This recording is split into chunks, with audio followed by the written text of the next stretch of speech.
Guys, Asher coming at you today in Raid Shadow Legends with another champion guide. Thank you for clicking on this video. Thank you for joining me as we take a look at Raf-Matab, a champion that frankly I haven't played around with a ton before preparing for today's video. So we have Violin Cat. I like the name, Violin Cat. Can we make a video on Raf-Matab artifact layout? I just got him yesterday. I don't know how to set him up. We have a Farmingon looking for a Raf-Matab build. We have average Guzma Enjoyer. What's Guzma? Is it good or bad? I don't know. Hopefully I'm not saying anything inappropriate. Anyway, looking for a vid on him. And there he is again, or she. And then we have Raji Barshak. Sorry, guys. Hope you're having a great day. You too, despite butchering your name. Can we get a guide for Raf-Matab or Oella for Hydra? Probably a weird guide request, but a few champions that bring AoE increased resistance, which is what turned me onto this champion as well. And then we have Ask the Car. 7064 champion I'd love to see a guide for are Underpriest Brogni, Halberdier, and Raf-Matab. And then last but not least, we have Braden Miner looking for a Raf-Matab after the Norog video. So let's go ahead and take a look at this Raf-Matab. Definitely a unique champion, but is he good? Stay tuned and find out.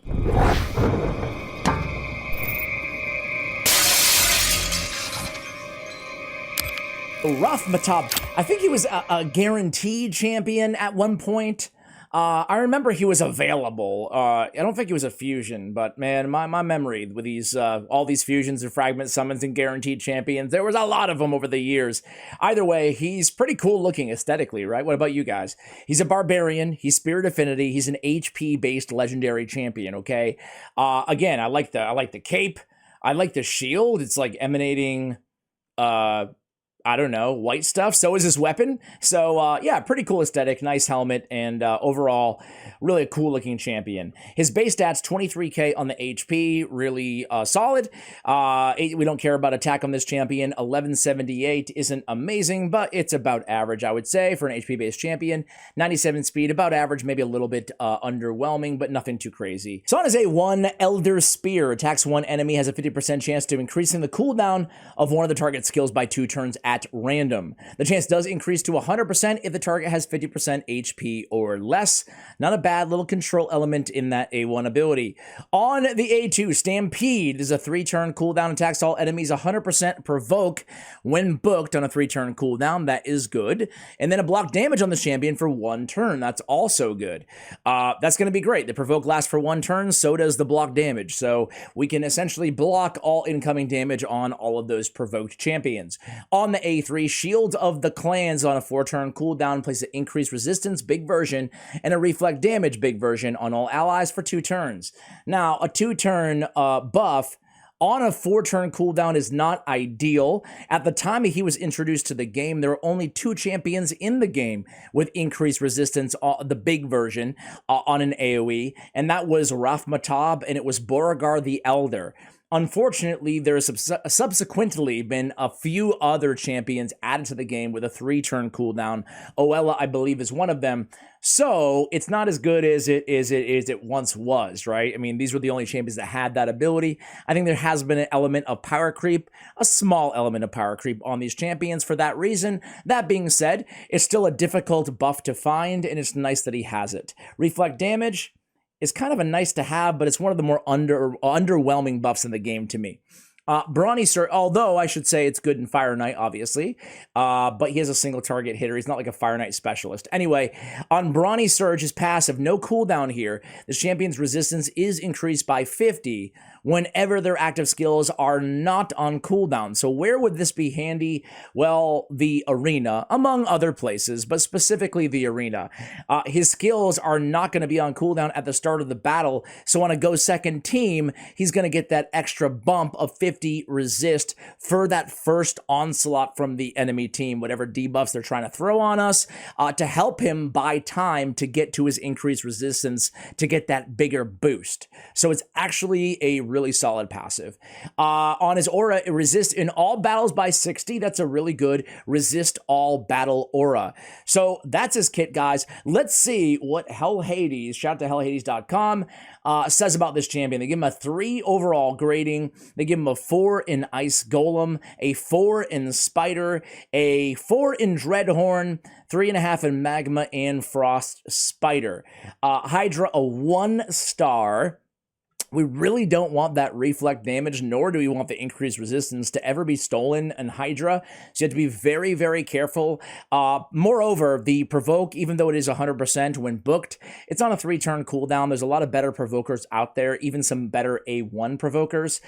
So I'm not sure if he's a 1, but, you know, maybe a 2-star. I agree that he's not that ideal for Hydra Clan Boss. Personally, Arena and Progression, personally, and when I say progression, I agree with the Ice Golem rating specifically.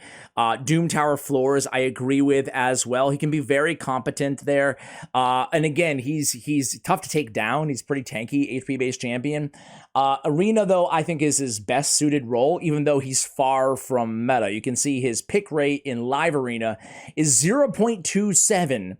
His win rate, though, is a very impressive 61%. Granted, small sample size. Let's go to like Gold 1. Oh, man. It's too small sample size. Yeah, these pick rates are really low. When I say not meta, I really mean not meta, huh, guys? I believe, though, correct me if I'm wrong, if anybody knows this, I believe that these stats, rather than being pulled directly from the API of the game, I believe that they're from all the paid members or everybody who attaches their account to Hell Hades, but I could be wrong there. Let me know if you're aware of that. I will ask Hades next time I talk to him, which ought to be tomorrow, so I may have an answer for you guys there. Anyways, multipliers are an average 0.22 on the A1, 0.25 on the A2, which is his AoE attack. He's really not much of a damage dealer here that we're looking at. So let's go ahead and take him into... I'm going to show you my build on this guy. First off, a few artifact sets come to mind in terms of ways to build this champion, right? I'll show you how I built him first, and then we'll talk about alternate ways. So I put him in a 3-piece, right? I gave him 2-piece Stone Skin so I can get that juicy 40 resistance plus the HP. He's an HP-based champion anyway. Why not? I also put him in double Righteous. I do think that Righteous is probably the best set for him. However, you have a lot of options. Righteous, Perception, Bolster, Shield, Guardian, Stone Skin. Those are the options, or Resistance, excuse me. Or Life Gear if you're starting out, right? Immortal Gear. There's a lot of ways to build this dude, right? He's a Provoker, so Immortal will help him heal up. It's a 2-piece set, nice and easy. Heck, even regen. I'm just not sure I would waste regen on a champion who cannot solo content, especially as we progress, you know, into the mid-game of Raid Shadow Legends. In the early game, sure, you can throw him in Immortal, regen, whatever. But I love Righteous. I want to build this dude with a lot of resistance, man. I mean, he's all about the resistance. He's got it on his aura. He's got the big version buff, right? So I want to use him, as a, first and foremost, as a high resist kind of support champion on my team. And then I want to use him as a Provoker and a control champion on top of that, right? That's how I like using this guy.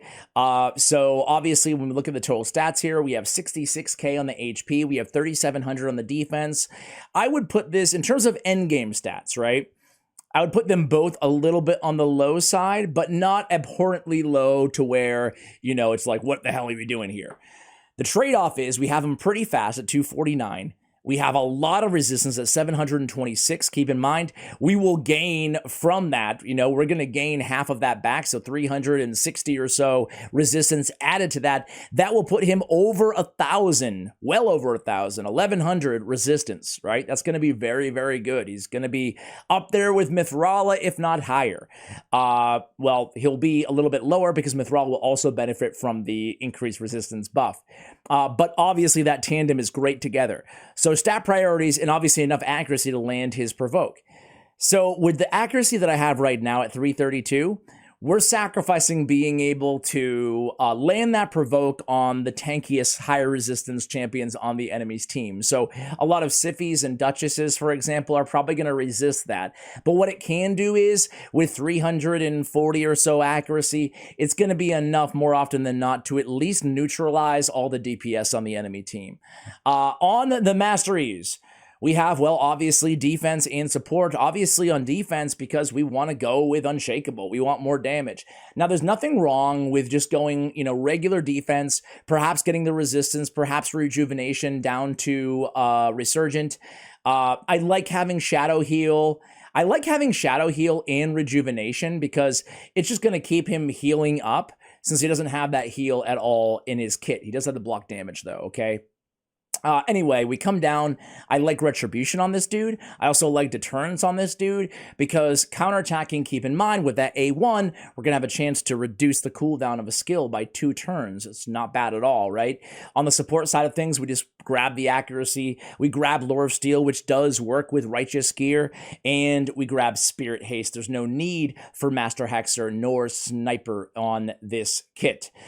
In terms of gear on him, we have Resistance on the banner. We have HP on the amulet. We have defense on the ring. We have speed on the boots. We have resistance on the chest, which we could swap for defense percentage or HP percentage. And then we have defense percentage on the gauntlets. Essentially what we're trying to do here is try to not totally ignore or nor negate either defense or HP on this champion, right? HP will probably take a bit of a priority, but we definitely want both, right? And you can see his gear is actually pretty good on this account. What I've done is I prioritize my Righteous Gear because I think the set is one of the best in the game. So I prioritize that when it comes to looking for good pieces to glyph out and also ascend. I would recommend you guys do the same because if you're not using it and you have it, it's hard to get because of the forge, but you will not regret it. It's very, very good. Same thing with Stone Skin, by the way. Okay, guys, we talked enough about this dude. I will say the last thing is Blessing. I have Ward of the Fallen on him. It's going to mitigate damage, and moreover, well, you know what Ward of the Fallen is, right? You're going to deal that damage after he's hopefully not dead.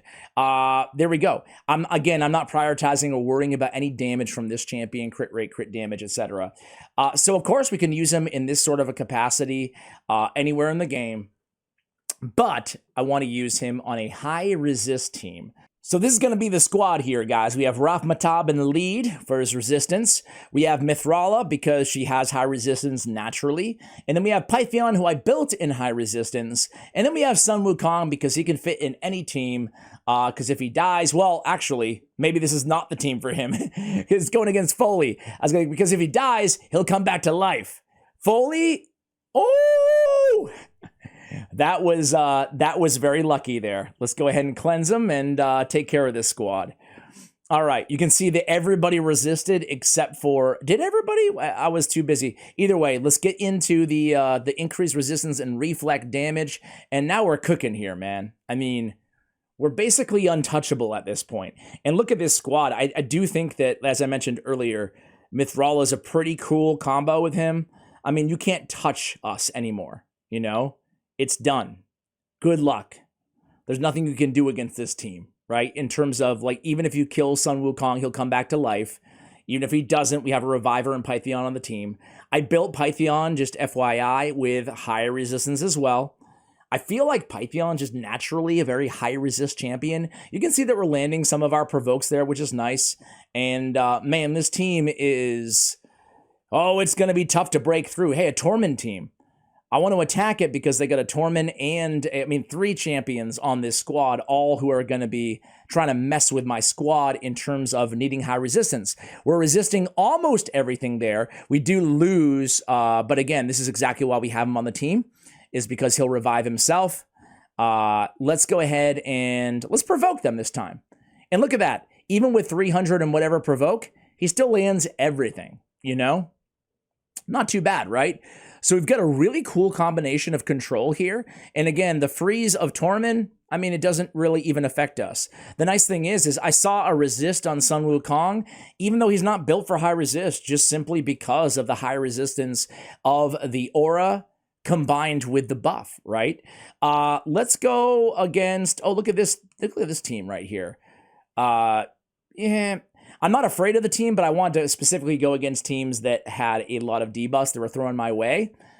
But this could also be, I should mention, this could also be a type of team that we utilize. This is cool too, right? Because what we can do right here is we can just let the deny revival go on Sun Wukong right there, and then we can revive him ourselves.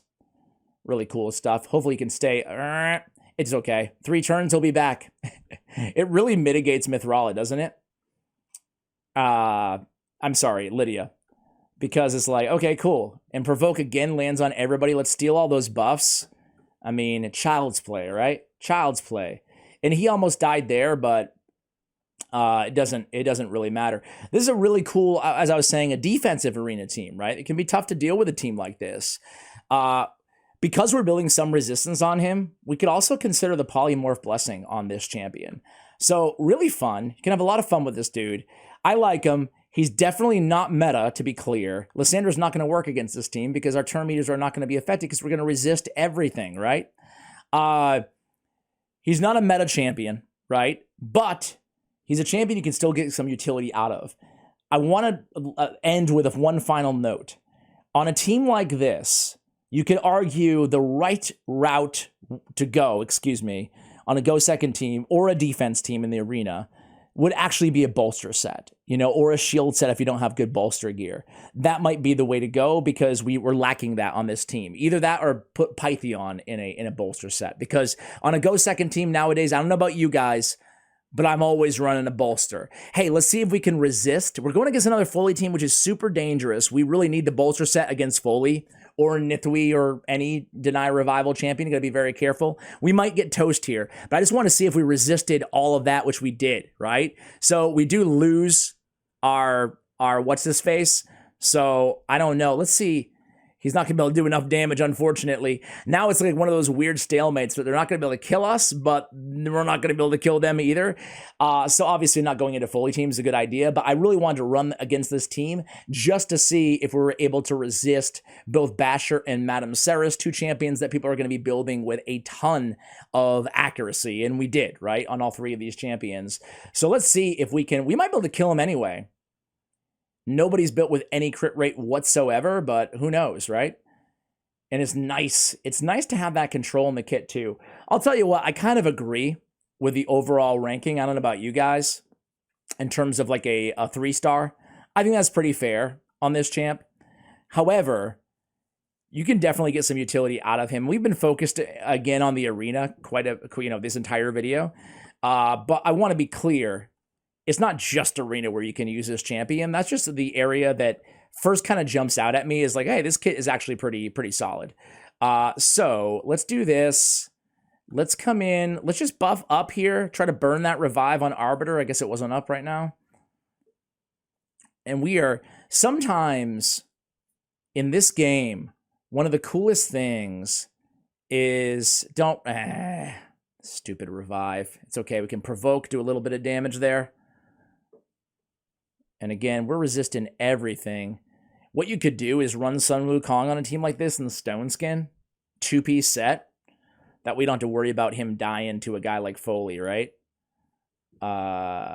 Sometimes you kind of zig when they zag in this game, right? You can see we put a skill on cooldown there. I think it was probably the A3 of Arbiter on the A1 of Raf-Matab.